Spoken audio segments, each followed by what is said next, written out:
And good morning mga lods. Panibagong araw, panibagong tayo ngayon, no? So nakauwi na pala tayo ng Bicol ngayon. So biglaan lang din yung pag-uwi natin. Biglaan lang din yung pag-uwi ko. So ang hirap sabihin, no? Papakita ko lang sa inyo mga lods yung mga naiwan ko ditong materialis ko nung iniwan ko. So ito siya. So ito yung Gilmore natin mga lods. Si Bulag to mga lods. 2 years na to. Siguro 2 years iniyak to siguro. So hindi pa siya nagagamit sa broadcast. Kasi anak ko lang naman yung nag-aalaga nito. Kaya hindi siya mahalagaan to. Medyo hindi pa maganda yung katawan niya. Bagsak siya. Kaya gusto ko sana makapalahin ito. Dating Gilmore natin si Bulag. Galing kay Boss Talin to. Napakaganda nito mga lods. Magaling mamalo to. So may dala tayong babae. So try natin isalpak doon, pero hindi ko lang alam kung mabubuhayin siya ng sisiw kasi nga 1 week lang tayo rito. Kasi nga may patay kami, no. Kaya biglaan lang din yung uwi namin. So pakita ko lang sa inyo yung mga materialis ko dito. Eto guys, may mga anak na pala to rito kasi yung nandiyan na inay na to, mga sisiw, hindi na sa atin yan. Sa kumpare ko na yan. So binenta natin yung inay natin sa kanya. Tapos bago siya nakapamaynila, nakapalahi na siya. So ngayon umuwi naman dito yung inay niya kasama yung mga sisiw. Nandyan na. So ibabalik natin mamaya dun sa asawa niya. So nakapalahi na siya rito. Tapos yung isang natin, EEJ farm, yung alimbuyugi na malaki. So papakita ko sa inyo yun. Tapos bala ko i-release yun. Ngayon kung gusto ninyong paunahan lang kayo. Sobra tangkad niya kasi mga lods. So ayaw ko nang masyadong matatangkad. So tsaka di na rin siya maasikaso. Kasi nga anak ko lang din yung pinag-aalaga. Kaya bala ko i-release siya. Papalitan ko siya ng pumpkin sweater. So gusto ko mag-alaga ng pumpkin. So ito kasi mga lods, napakaganda nito ni Bulag.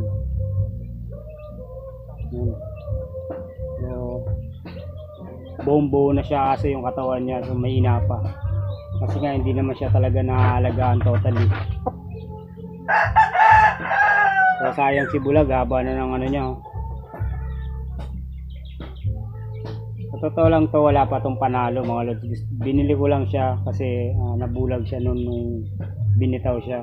Nakita ko siya paano maglaro, hindi ko naman siya ginamit, hindi ko siya nilaban, no. So nung iba nagtatanong, bakit gagawin mong broadcast yan kung hindi pa naman nanalo? So kanya-kanya lang naman yan tayo ng medyo nangungurot siya, no. Pero ang ganda niya mga lods, ang pogi niya. So kursunada ko talaga yung laro nito. Kaya kahit di siya nanalo, ginamit ko siyang pang broadcast kasi winning line naman siya kay Boss Talim. So shoutouts kay Boss Talim. Saka kay Boss Eric Santos. So shoutout sa inyo. So papakita ko sa inyo yung i-release natin na yung alimbuyugin. So ito na pala guys yung EEJ farm natin. Dito yata ito. EEJ farm natin, 2 taong kalahati na rin to. Hindi ko lang alam ba't nagkaroon siya ng katarata. Ayan, namuti yung niya. Hindi pa rin siya nanalo pero ginamit ko na siya pang broadcast. So yung anak nito hindi na lang nanalo pero patay. So nag-iisang lalaki lang. Isang beses pa lang di siya nagamit pero yun, Yung EJ farm, napakatangkad yan mga lods. Ito, paunahan na lang kayo, no? Sobrang laki kasi. Alimbuyugin, Milsim Black. So, kita nyo naman yung hawak ko, may ibubuka pa. May mga anak na to nandito. Mamaya papasilip ko pala sa inyo mga lods. Kaya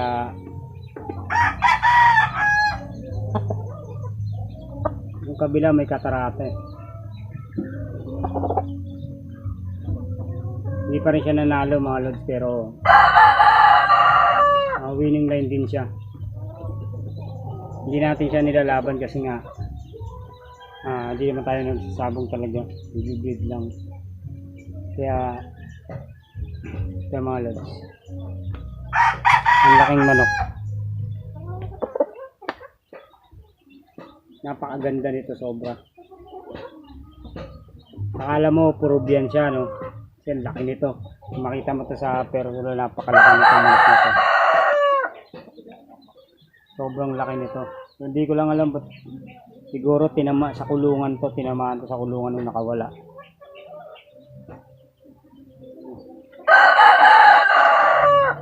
Yung mga si Gold 150 pala, no, dinala na natin dito na pati anak ng mga talisay natin, yung mga sisiw. Dinala natin dito kasi bawal na doon sa trabaho namin. Kaya yun, dinala na natin sila dito. So papasilip ko rin sa inyo pala. Yung Gold 150 natin nandito na rin. Tapos yung dalawang inahin, tapos yung gold na magulang natin nasa Bulacan, pati yung Super Brown Red at saka yung Gilmore na babae natin nasa Bulacan din. So pati. So ngayon, so papakita ko sa inyo yung si Gold 150 saka yung sisiw ng mga talisay. Yung talisay pala natin mga lods, hiniram ni Kuya Mario. Shoutout kay Kuya Mario sa driver namin sa STC. So shoutout sa buong STC. So yun, napakagandang talisay yun, hiniram sa atin. Tayo naman, wala namang problema yun, papalayin naman at least kahit paano. May 5 sisiw na tayo dito dun sa talisay natin. So sana mabuhay siya, malagaan siya ng asawa at ako. Kasi doon natin siya ginamit sa Maynila. Ngayon ay uwi natin dito sa Bicol. Pakita nyo yung kulungan ko mga lods. Sira-sira na. Hindi ko alam kung kailan natin mapapagawa pala to. Bibilang ko siya ng kay Kuya Kyle.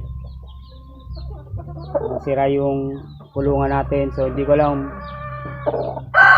kaya natin sa linggo kung hindi. Bye. Steve. Ayan. Pagawa natin yung kulungan pala. Steve. Ito si Steve. Okay na. Ito, mga lods eh. Yung sulyap pa. So, papakita ko pala sa inyo mga lods yung mga sisiyo natin, pati si ano. And good morning mga lods. Yan pala, pupunta tayo dun sa kalabaw natin, no. Isilipin natin kung malaki na. So ito na pala yung lugar namin mga lods.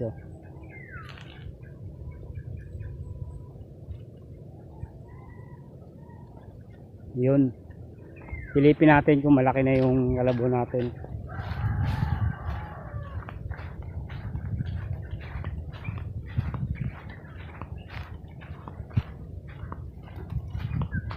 Ganda dito sa lugar namin mga lods eh.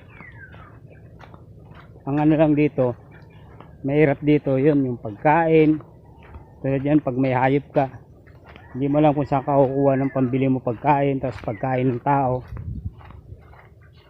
Yun yung mahirap dito. Kasi wala ka pambili ng talagang mga lods, ito na yung kalabaw natin, oh. Laki niya na, oh.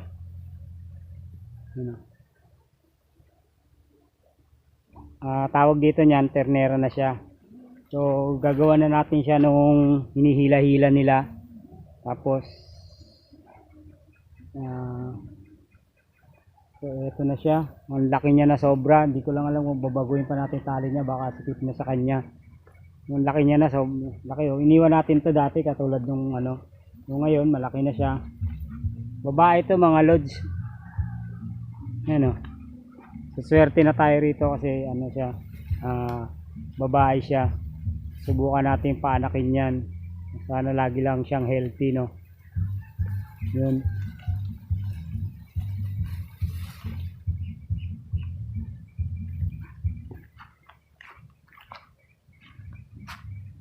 Tatanggalin natin siya sa tali.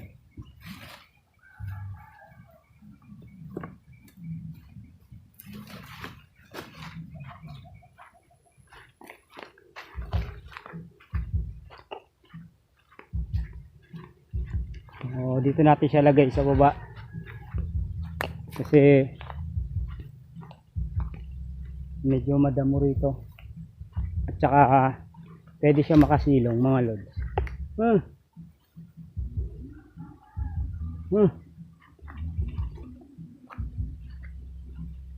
Dati ito yung mga daanan ng tao mga lods. Nung sinemento yung ano, hindi na siya nadadaanan dito ngayon.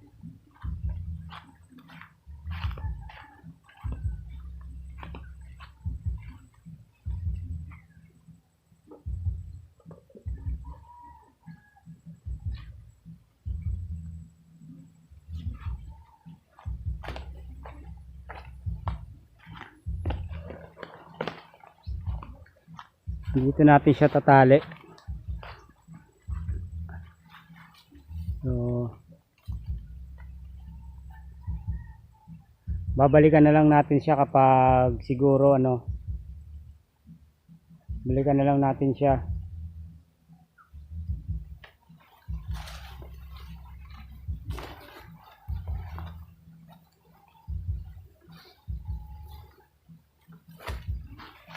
Yung laking kalabaw niyan mga lods.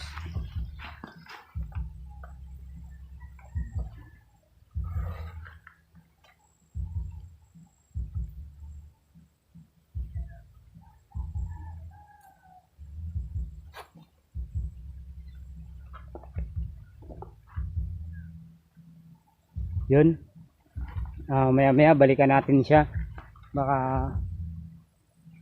tumindi yung init. So hindi nila kaya yung init. Mamaya balikan natin siya. So tingnan, nagkulay kasi kami ng buhok ng asawa ko.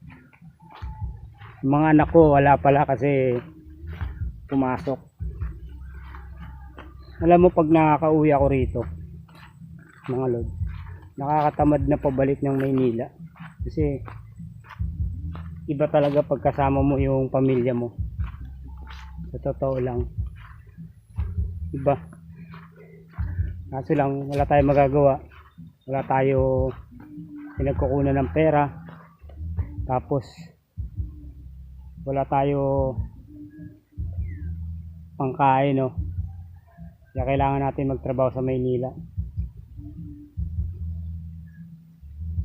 Ang bala ko dito talaga sa totoo lang, magtindahan na lang para hindi ka na lalayo sa pamilya mo. Dahil mawala pa kaming puhunan.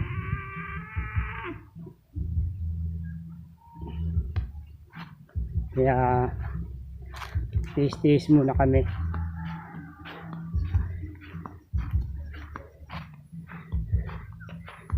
Balikan lang natin siya kung lumakas yung init niya. So balikan natin. So dito na lang mga lods. Nakita ko na sa inyo yung kalabaw natin. Dumi ng kamay ko.